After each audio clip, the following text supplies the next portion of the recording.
తాకట్లో ఉన్న మీ బంగారాన్ని విడిపించి ఆ రోజు ఆన్లైన్ రేటుకి కొంటాం. Sharma gold company. నమస్కారం, సుమన్ టీవీకి స్వాగతం. ఈ 2025 ఫిబ్రవరి మాసం గ్రహాల సంచారం ప్రకారం ఏ రాశుల వారికి ఎలాంటి ఫలితాలు వెలువడనున్నాయి, అలాగే ఎటువంటి పరిహారాన్ని పాటించుకోవాలి, ఈ అంశాలను తెలియజేసేందుకు మనతో పాటు ఉన్నారు ప్రముఖ జ్యోతిష్య రత్న జ్యోతిష్య చక్ర వైభవ నిపుణ డాక్టర్ రాళ్లపల్లి రవికుమార్ గారు. గురుగారు నమస్కారం. శరదిందు సమాకారే పరబ్రహ్మ స్వరూపిణి వాసరాపీఠ నిలయే సరస్వతి నమస్తుతే. అందరికీ నమస్కారం. ముఖ్యంగా సుమన్ టీవీ ప్రేక్షకులకి నమస్కారం. గురుగారు, ముందుగా ద్వాదశ రాశుల వారికి ఎలా ఉండబోతుందో తెలుసుకునే ముందు ఈ నవగ్రహాలు సంచారం ఎలా ఉంది, ఎలాంటి ఫలితాలను ఇస్తున్నాయో తెలియజేస్తారా? ఫిబ్రవరి 2025 మాస ఫలితాల్లో నవగ్రహాలు ద్వాదశ రాశుల్లో ఎక్కడున్నాయో ఇప్పుడు తెలుసుకుందాం. ముందుగా రవి వచ్చేసి మనకి కుంభరాశిలో ఉంటారు. అలాగే కుజుడు వచ్చి మనకి మిథున రాశిలో ఉన్నారు. అలాగే రాహు మనకి మీనరాశిలో ఉన్నారు. అలాగే గురువు మనకి వృషభ రాశిలో ఉన్నారు. శని స్వస్థానమైన మనకి కుంభరాశిలో ఉన్నారు. అలాగే బుధుడు వచ్చి మనకి అదే కుంభరాశిలో ఉన్నారు. కేతు మనకి కన్యారాశిలో ఉన్నారు. ఇంకా ఆఖరిగా శుక్రుడు మటుకు ఉచ్చస్థానంలో ఉన్నారు. శుక్రుడు కూడా ఒక 2-3 నెలల దాకా మనకి ఉచ్చస్థానంలో ఉంటారు.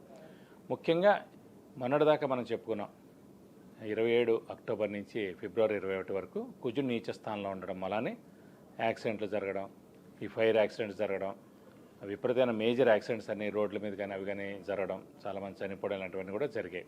సో దేవుడి దేవల ఆ కర్కాటక రాశి నుంచి కుజుడు నీచత్వం అనేది 21 జనవరితో వెళ్ళిపోయిందండి. సో ముఖ్యంగా కర్కాటక రాశి వారికి, సింహరాశి వారికి, మీన రాశి వారికి ఈ 3 రాశులకి యోగకారకుడైన కుజుడు నీచలో ఉన్నాడు కాబట్టి డబ్బు ఖర్చు, హెల్త్ ప్రాబ్లం, మాట పాటం ఇలాంటివన్నీ కూడా జరిగాయి. దేవుడిదలు అవన్నీ కూడా ఇప్పుడు తొలగిపోయినమని చెప్పుకోవచ్చు. అలాగే ఇప్పుడు ముఖ్యంగా మిథున్ రాశి, కన్యా రాశి, మకర రాశి, కుంభరాశి ఈ 4 రాశులకి యోగకారకుడు, అదృష్టకారకుడు, లక్ ఫేవర్ చేసే గ్రహమైన శుక్రుడు ఉచ్చ స్థానంలో 4 నెలల పాటు ఉంటాడు ఇంచుమించుగా. సో మనకి ఫిబ్రవరి 1 నుంచి. కాబట్టి వీళ్ళందరూ కూడా విపరీతంగా అన్ని విధాలు కూడా బాగా కలిసి వస్తుందని చెప్పుకోవచ్చు. ఇవ్వండి ద్వాదశ రాశుల్లో నవగ్రహాలు ఈ స్థానాల్లో ఉన్నాయి. గురుగారు, ఈ 2025 ఫిబ్రవరి మాసం మరి మీన రాశి వారికి ఎలా ఉండబోతుంది? మీన రాశిలోని ఏ గ్రహాలు వీళ్ళకు అనుకూలంగా ఉన్నాయి, ఏ గ్రహాలు ప్రతికూలంగా ఉన్నాయి, ఎలాంటి ఫలితాలను ఇస్తున్నాయి? మీన రాశి అనగానే మనకి పూర్వభాద్ర 4వ పాదం, ఉత్తరభాద్ర 1, 2, 3, 4 పాదాలు, రేవతి 1, 2, 3, 4 పాదాలు ఈ నక్షత్రాల సమూహం అంతా మనకి మీన రాశిలోకి వస్తుంది. సో ఈ రాశి వారికి కొంచెం మిశ్రమంగా ఉందనే చెప్పుకోవాలి. ఎందుకంటే రాశిలో రాహు, సప్తమ స్థానంలో కేతు, వ్యయ స్థానంలో శని, తృతీయ స్థానంలో గురువు. వ్యయ స్థానంలో శని ఉంటే కనుక విపరీతమైన ఖర్చు చేయిస్తాడండి, ఎక్కువగా ట్రావెలింగ్ చేయిస్తాడు. అలాగే నిద్ర కూడా పట్టనివ్వడు. వ్యయ స్థానం అనేది నిద్రస్థానం. అలాంటి పాపగ్రహమైన శని ఉండడం చేత, ఏలినాటి శని నడవడం చేత నిద్ర చాలా తక్కువగా పడుతుంది. టెన్షన్స్ ఎక్కువగా ఉంటాయి. స్ట్రెస్, స్ట్రెయిన్, మానసిక ఆందోళన ఎక్కువగా ఉంటుంది. డబ్బు ఖర్చు ఎక్కువగా ఉంటుంది. అనవసరమైన ఖర్చులు ఎక్కువగా ఉంటాయి. ఇది కాకుండా రాశిలోనే రాహు ఉండడం చేత ఒక గ్రహణ సమయం అనమాట ఇది కూడా. సో ఇంకొక 3-4 నెలల్లో ఈ గ్రహణ సమయం కూడా అయిపోతుందని చెప్పుకోవాలి. మీన రాశిలోనే రాహు ఉండడం అంటే చంద్రుడితో కలిసి ఉన్నాడు కాబట్టి గ్రహణ సమయంలో ఉందన్నమాట. సో మనం ఎంత మంచి వాళ్ళైనా, ఎంత ఉపకారస్తులైనా, ఎంత హెల్పింగ్ నేచర్ చేసినా, ఎన్ని ఉన్నా కూడా అవతల వాళ్ళకి అది రివర్స్గా కనిపిస్తుంది. రివర్స్గా మన గురించి ప్రచారం చేస్తుంటారు ప్రస్తుతం మీన రాశి గురించి. ఒకటి అవన్నీ ఏం పట్టించుకోకండి. ఈ 4 నెలలు అయిపోతే మే తోటి రాహుకేతులు మార్పు వస్తుంది కాబట్టి అప్పటి నుంచి మేజర్ ఇంపాక్ట్ అంతా కూడా తగ్గుతుందని చెప్పుకోవాలి. ఇది కాకుండా తృతీయ స్థానంలో గురువు ఉండడం చేత జనాల సహాయ సహకారాలు మీకు ఉంటాయండి. తృతీయ స్థానం అనేది జనాల సహాయ సహకారాలు, రైటింగ్ స్కిల్స్, కమ్యూనికేషన్ స్కిల్స్ మెరుగుపడతాయి. యాంకర్స్ లాంటి వాళ్ళకైతే ఇది అత్యుత్తమ టైం అని చెప్పుకోవాలి తృతీయ స్థానంలో గురువు ఉండడం చేత. అలాగే మిగతా అన్ని అంటే విద్యార్థులు కానివ్వండి, అలాగే రాజకీయ నాయకులు కానివ్వండి, క్రీడాకారులు, యూట్యూబ్ రంగం, పత్రికా రంగం, మూవీ రంగం, అన్ని రంగాల వరకు కూడా మిశ్రమంగా ఉంటుందని చెప్పుకోవాలి. ఎందుకంటే ఏలినాటి శని నడవడం, రాహుకేతుల బలం లేకపోవడం, మనకి శని బలం లేకపోవడం, ఇవన్నీ కూడా మనకి ఇంపాక్ట్ ఎక్కువగా ఉంటుంది. గురుబలం కూడా లేకపోవడం అలానే. కాబట్టి మౌనంగా ఉండండి, హార్డ్ వర్క్ నమ్ముకోండి, దైవాన్ని ఎక్కువగా ప్రార్థించండి, మంచే చెప్పండి, తక్కువగా జనాలతో ఉండండి. ఇలాంటివన్నీ కొన్ని పాటిస్తే కనుక కొంచెం గురువు మారాడు అనుకోండి, మే నుంచి ఒక రీత్యా బాగుంటుంది. రాహుకేతులు మే నుంచి మారిపోతారు, అప్పుడు పర్వాలేదు. శని కూడా 31 మార్చ్ తర్వాత రాశిలోకి ప్రవేశిస్తాడు, ఇంకొంచెం పర్వాలేదు. సో అలాంటి కొన్ని మార్పుల మలాన్ని ఈ గ్రహాలు మీకు బాగానే ఉంటుందని చెప్పుకోవాలి. కాబట్టి మిశ్రమంగా ఉన్నా కూడా హార్డ్ వర్క్ని మటుకు వదలకండి, బద్ధకం పెంచుకోకండి.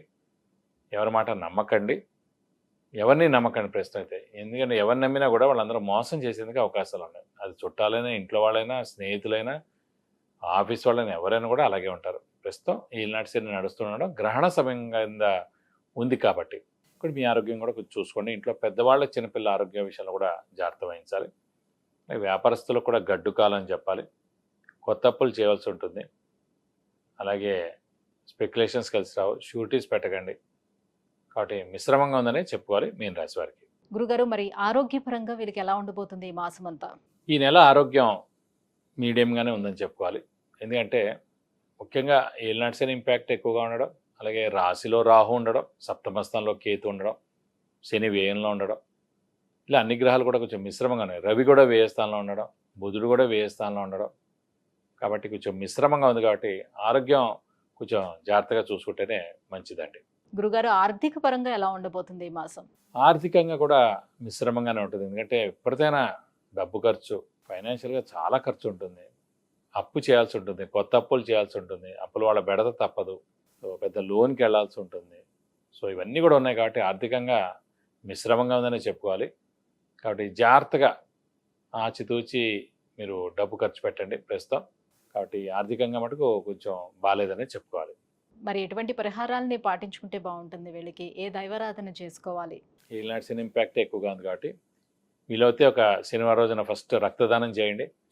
శని ఉధృతంగా ఉంది కాబట్టి ఇంకా చాలా ఏళ్ళు ఉంటుంది కాబట్టి శనికి 19,000 సార్లు జపం చేయించి నల్ల నువ్వులు కేజింపో, అలాగే ఒక 1000 రూపాయల వర్త్ గోల్డ్ ఐటమ్ కనుక దానం ఇస్తే కనుక దోషం మొత్తం తొలగిపోతుంది.